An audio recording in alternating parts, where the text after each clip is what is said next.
We're here with the Mid-City West Community Council, and we just wanted to start by thanking you all for coming out tonight. We're really excited to have some great candidates here. I don't want to be long time, sorry.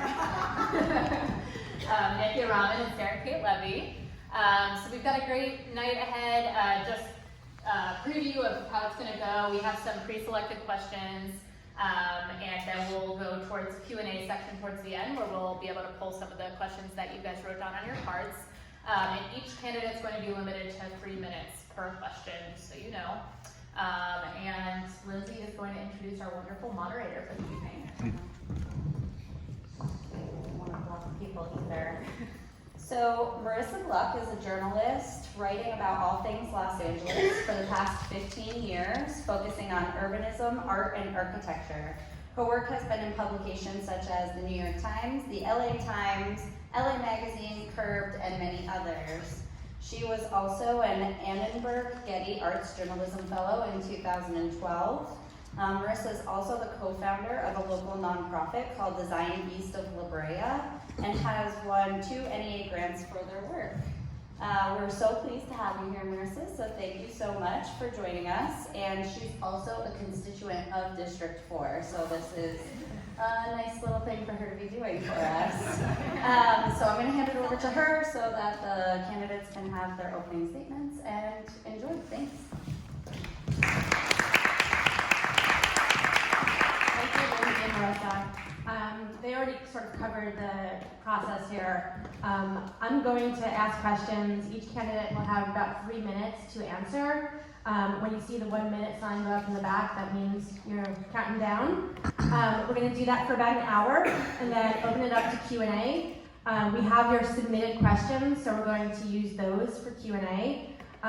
If the candidates are okay with it, I'm also okay with people kind of not shouting out, but if you have a follow-up or need clarification, please, signal to me that you want to at least ask a follow-up. But I'm going to keep us on track. I'm going to keep us going. I'm not going to ask a lot of extraneous questions outside of what you already have.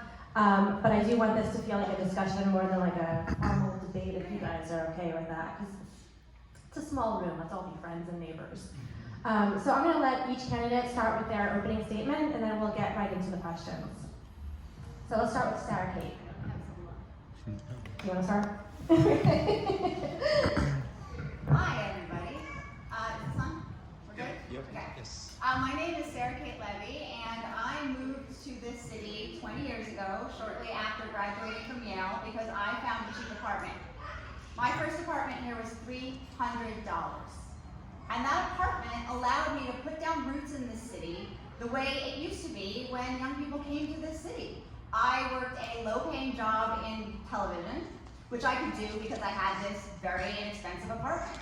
When I got tired of that low-paying job in television, I could quit that low-paying job in television because I had that inexpensive apartment.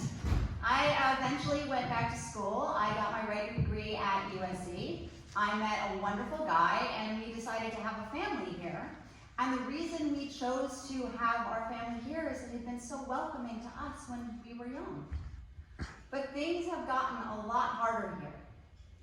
Too many families are one crisis away from rock bottom. Too many people are dying in our streets just driving to work or walking to school. We lost a sheriff's deputy I think it was last night, helping an older woman cross the road. Too many of our trees are coming down with no plan to replace them. But we can do better, and we must do better. As council member, I will fight for affordable housing where Angelenos live and work. I will fight for safe streets and accessible, convenient transit so we can move around our city safely and conveniently. I will fight for trees and park space in every community for healthy neighborhoods. Housing and transit and trees are how we will create great jobs in this city. They are how we will grow our economy, they are how we will take significant climate action, and they are how we will handle social justice issues that have plagued our city for too long. I am really grateful to be supported in this race by Congresswoman Katie Porter, by former Congresswoman Katie Hill, by the Heart of Los Angeles Democratic Club, by SEIU 121, the nurses, by Cal Bike and Bike the Vote and countless women groups, and I am so hoping that after our conversations tonight, I will have the support of all of you in the community as well. Thank you so much for coming tonight. Thank you so much to Mid-City Community Council for hosting this event. I know it's a lot of work, but it's so important for us all to be here, to show up and have this conversation about how to move our city forward. Thank you very much.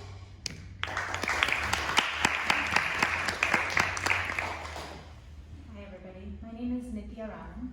I have a master's in urban planning from MIT, and I spent most of my career working on urban poverty issues. I spent a number of years in India working with people who lived in slums and informal settlements, helping them in their fights to increase access to basic services like running water and toilets and land rights. And in Los Angeles, I've done a lot of work on homelessness. I worked briefly at City Hall in 2014, looking at how the city was responding to homelessness then. And I found that the city had no good response. I left City Hall and I started a homeless coalition in my own neighborhood called SELA, where a group of neighbors came together. Initially, we were just shocked by the increasing number of people experiencing homelessness in our neighborhood, which is stretches from Los Feliz all the way down to Cypress Park. We walked around from encampment to encampment, getting to know people and trying to understand how they found themselves on the street and what obstacles they faced in getting off of the street. And as we did that work, and as we talked to more and more people, what we realized was that the city had made it so difficult for people, once they were experiencing homelessness, to actually find their way off of the street.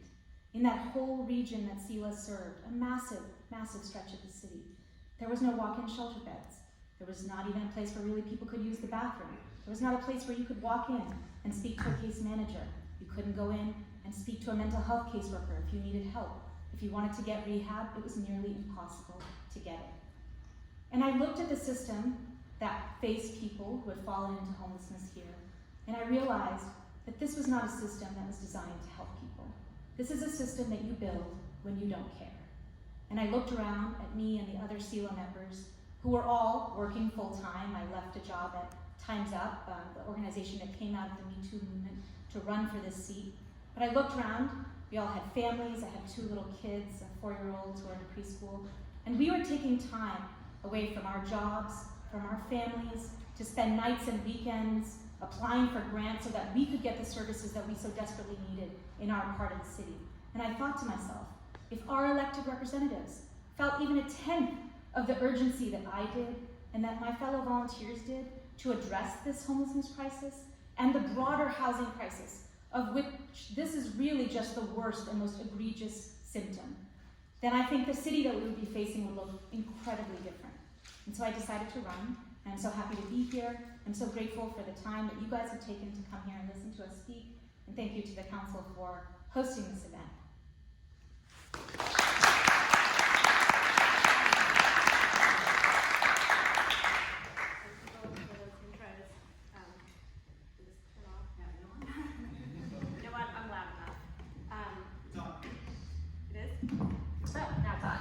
Okay, so I'm really glad we got those introductions because you both touch on what's going to be our first question. So, we obviously have a huge issue when it comes to housing and to the homeless. And one of the questions we received is, which do you think is more important right now? Is it getting new development built? Is it rehabilitation of existing property? What are some of the concrete policy recommendations you'd like to see implemented in the city? And I'm going to start, Nithya, with you, and then can respond. We'll go back and forth that way, so to be fair. Was it specifically to respond to our homelessness crisis or just in general? Let's talk about homelessness first. I think it's going to be hard to talk about homelessness without talking about housing, but we'll get into both. Sure. Actually, my campaign has released a detailed housing and homelessness platform, and I encourage anyone who's interested